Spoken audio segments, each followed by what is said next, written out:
Welcome back. The widespread reports of corruption and the annual reports of the Auditor General give the impression that South Africa is a free-for-all country where state officials can loot with impunity. For example, Auditor General Mr. Kimi Makwetu recently revealed that the state may have suffered losses of 75 billion rands due to corruption, and the Special Investigative Unit says it has referred 686 cases of corruption to the NPA, and that those cases have still not been prosecuted over a 3 to 4 year period. The Special Investigating Unit was established in 1996 as an independent statutory body to recover and prevent losses suffered by the state caused by acts of corruption, fraud and maladministration.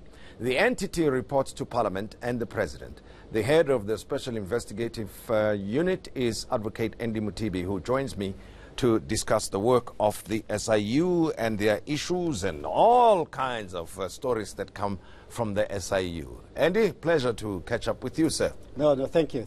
Much appreciated. Well, I want to start from a very ignorant position, because sometimes we assume we know what we're talking about when we discuss these entities, when we don't. I want you to clarify the role of the SIU, and I think my understanding will be limited because we've got the Hawks, you've got NPA, you've got SIU, you've got South African Police Services.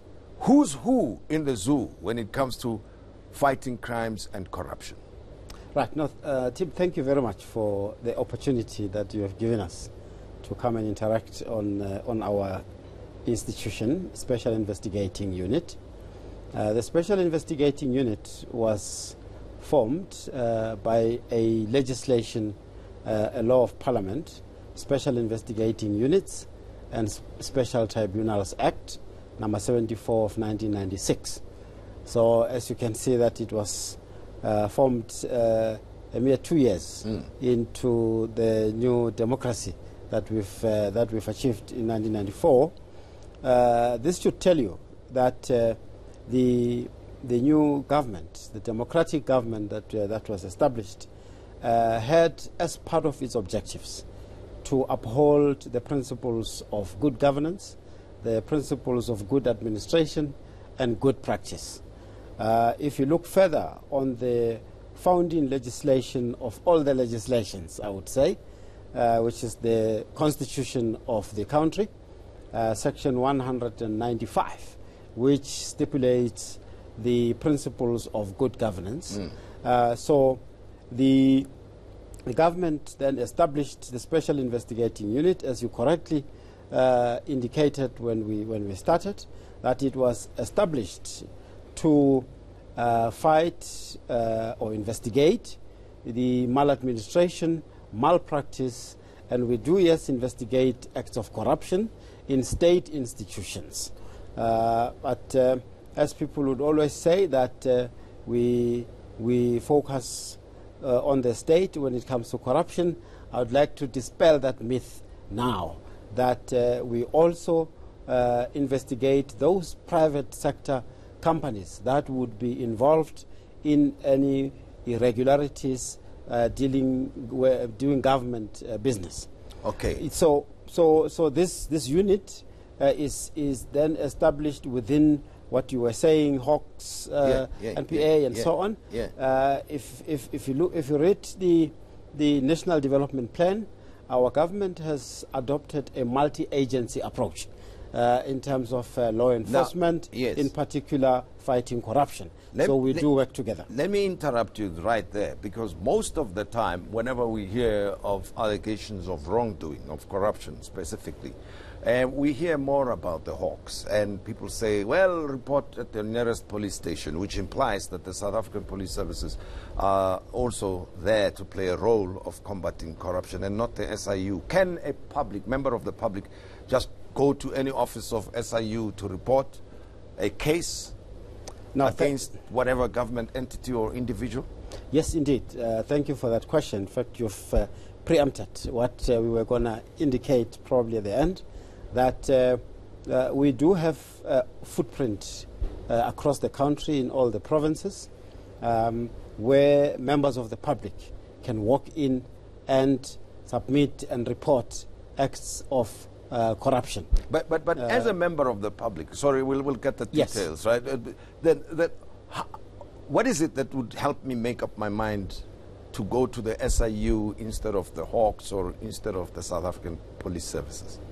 Right. Where is the difference? I think there's something called the analysts at some point referred to as a forum shopping. This is a concept that's really been used, that we have created a platform, be it Hawks, be it Public Protector, be it SIU. We've got the mandates in terms of each one of us on our legislation. Hawks is able to investigate corruption. The Public Protector is able to investigate corruption. We also investigate corruption. So what happens is that we need to create that awareness to the public that similar to how they could expect that a case should be dealt with appropriately by the Hawks, they could also approach the Special Investigating Unit. So, yes, sorry, I'm asking the question because, you know, in time, the past 10 years or so, or more, people have seen the escalation of corruption or cases of corruption.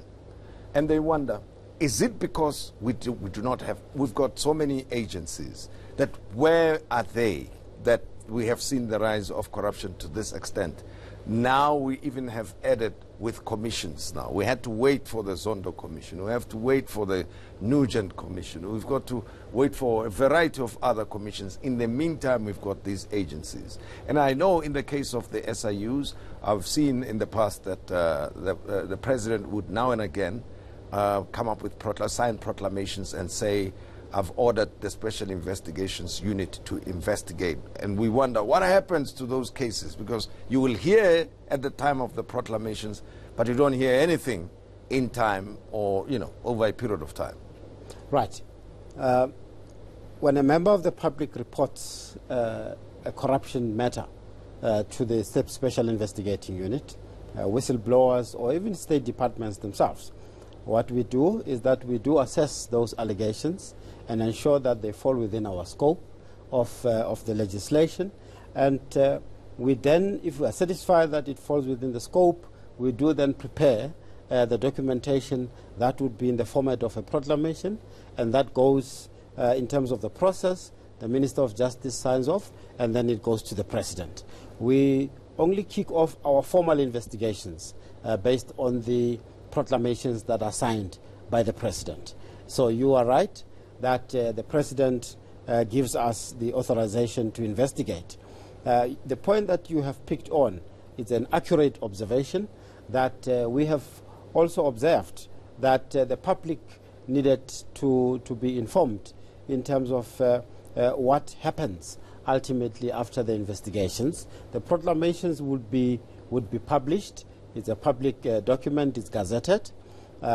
During the investigation, we do come across some of the findings, which we'll probably talk about later on. But to your point, you would probably have read that the President has decided to release all the SIU reports to state institutions that were investigated. And indeed, we have accepted and really welcomed that, because it really just shows the intent that we would like to ensure that all the referrals or all the recommendations by SIU contained in those reports are actioned, be it disciplinary process, be it prosecution, or be it civil recoveries. So we are glad that the President has really decided to do that. And how many of these reports have been referred to the different state institutions and departments by the President, that is? Yeah, top of mind, we're talking almost more than 70 reports will be released to the state institutions. And is there a deadline by which these departments have to respond? Because he wants feedback, if I read the reports correctly. Right, yes. Yeah. The state institutions have been given about 3 months to go through the reports and go through all the recommendations and referrals that have been made to them, and then they should come back to the president and indicate what have they done with the referrals and recommendations that were made by the SIU. So you would then agree, Ratim, that that is really going to give us this assurance that action is being taken. We have adopted, and government generally now has adopted an action-orientated approach, which says we have to ensure that the impact of investigations is realized. And realized. Why wouldn't it be realized all along? I mean, you say the president is indicating that there's now impact. We would take for granted as members of the public, as citizens, that there has to be impact anyway all along. Indeed. So what is it that may have negatively affected the work of the SIU over a period of time? I think with SIU specifically, when we did an assessment of our strategy, and that led to the adoption of the new strategy, we have acknowledged that once the investigations were completed, we fell short in terms of following up on ensuring that the referrals that we made to the state institutions are they carried forward. That this really did not mean that there was no action. If I take you through our process, when the proclamation is issued and signed off by the president and we kick off the investigation, during the investigation we don't wait until the report to the president is issued. During the investigation, if it happens that we pick up that anybody is guilty of misconduct, having participated in the irregularities or causing the irregularities, we then create that evidence. We take the evidence file to the state institutions, be it a department or state-owned entity, be it a municipality. What we expect that the accounting authority of that institution should look at that evidence, because it's his responsibility to make sure that there's consequence management. So Okay. that must be actioned. Similarly, with the prosecutions, if we pick up our legislations, that if we pick up evidence pointing to the commission of a crime, we have to refer that evidence to the NPA. Well, I'm going to pick up on some of those in a short moment when we continue our conversation with the SIU head advocate, Andy Mothibi, who is with me in the studio. And of course, let's hear from you on social media, hashtag the Modise Network. We'll be back in a moment.